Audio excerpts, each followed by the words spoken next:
नमस्कार दोस्तों।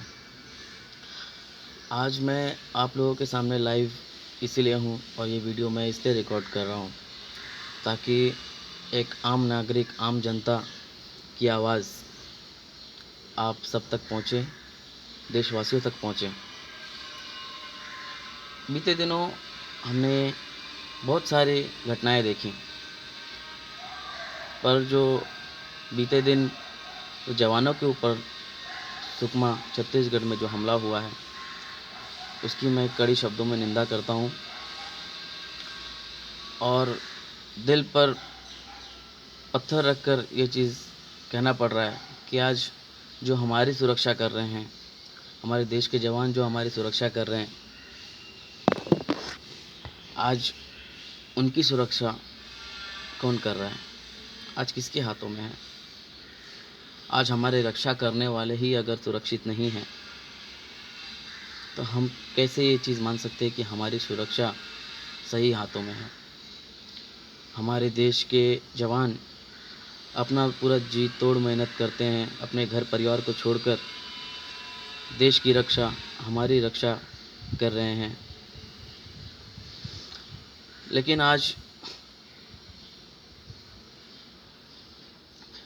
आज उनकी उनकी ज़िंदगी का कोई मोल नहीं है। आज वो देश की रक्षा करते हुए शहीद हो जाते हैं।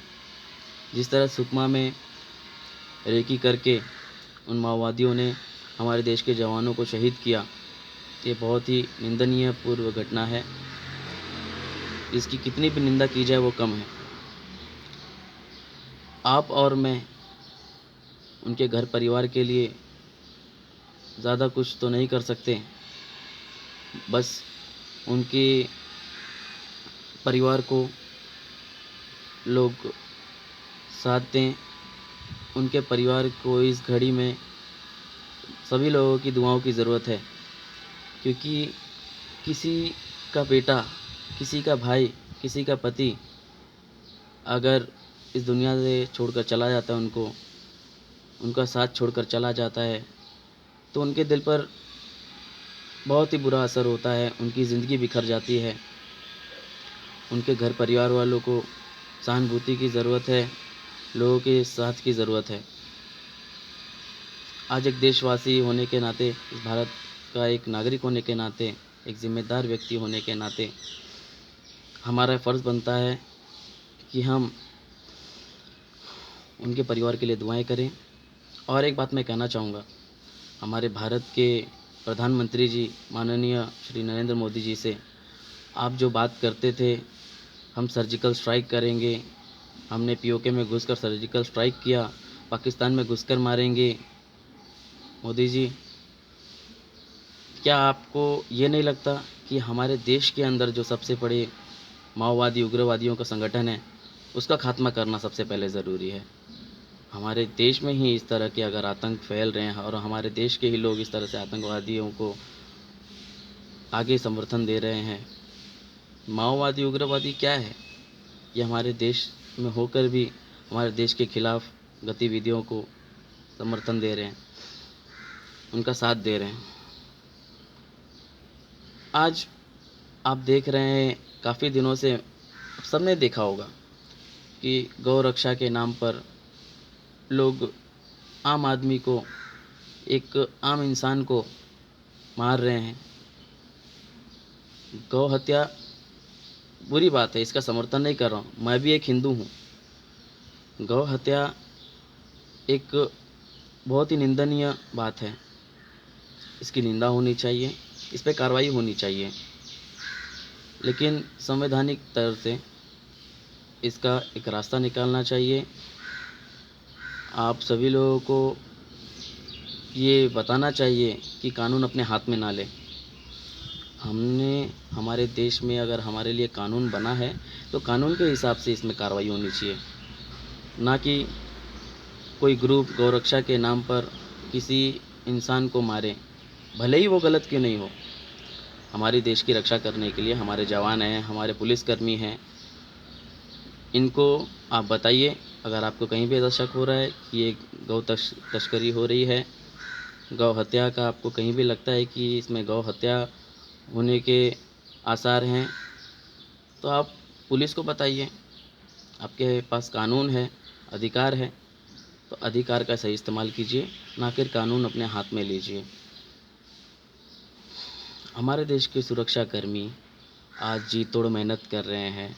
अगर आपको इतना ही शौक़ है, जो गौरक्षा कर रहे हैं, इतना ही अगर आपको शौक़ है, तो आप कृपया करके हमारे इंडियन आर्मी में जाएं, मिलिट्री में जाएं, बीएसएफ में जाएं, सीआरपीएफ में आएं, आईटीबीपी में जाएं, पुलिस में जाएं। आपके हाथ में पूरा कानून है। आप वहां जाकर अपनी शिकायत भी दर्ज कर सकते हैं, आप खुद एक कार्रवाई कर सकते हैं। लेकिन इस तरह से किसी की जान लेना, ये सही बात नहीं है। आज अगर जान किसी की भी जाए, उनका घर परिवार उनसे जुड़ा होता है। आज कमाने खाने वाले लोग, आप उनकी हत्या कर रहे हैं। कौन दिया है आपको अधिकार? आप भी एक इंसान है, वो भी एक इंसान है। आज जिस तरह से दुख हो रहा है हमारे उन 25 जवानों को जो मौत के घाट उतार दिया गया, उनको शहीद कर दिया गया, बहुत आहत हूँ मैं इस चीज़ से। और मैं चाहता हूँ कि हमारे देशवासी इस वक्त सभी लोग एक आएँ और हिंदुस्तानी बने, ना कि इंडियन, ना भारतीय। एक हम हिंदुस्तानी हैं, हम एक हैं। एक एक होने के नाते हम भाई हैं, हम एक घर परिवार के लोग हैं। अगर हम किसी विदेश में जाते हैं, अगर हमारी नेशनलिटी पूछी जाती है, तो हम इंडियन कहते हैं। हिंदू मुस्लिम हमसे ये नहीं पूछा जाता है। आज हमारे जो जवान थे, शेर मोहम्मद, उन्होंने उग्रवादियों के साथ में, माओवादियों के साथ में लोहा लिया। वो खुद भी घायल हुए, उनके कुछ साथियों की भी जान उन्होंने बचाई, उनको भी 5 गोली लगी। वो शेर मोहम्मद एक मुसलमान था और मुसलमान सेना में पूरा अपना ज़ोर लगाया उसने। तो एक वो मुसलमान होने के नाते सिर्फ मुसलमान की रक्षा नहीं कर रहा था, वो अपने साथी, जो उनके साथी जवान थे, उनकी रक्षा कर रहा था। हम देशवासियों की रक्षा कर रहा था। वो ये देखकर नहीं रक्षा कर रहा था कि हम हिंदू हैं, मुसलमान हैं। शेर मोहम्मद को मेरा इस बात के लिए सलाम। और मैं चाहूँगा हमारे देश के युवा सब एक साथ आएँ और जितने भी गलत चीज़ें हैं, जितनी भी गलत घटनाएं हो रही हैं, उनको समर्थन ना करें। एक होकर देश की रक्षा में आएँ, रक्षा करें और देश को बुलंदियों पर ले जाएं, ताकि हमारे देश का नाम पूरे पूरा विश्व हमारे देश का नाम ले। जय हिंद, जय भारत, सलाम।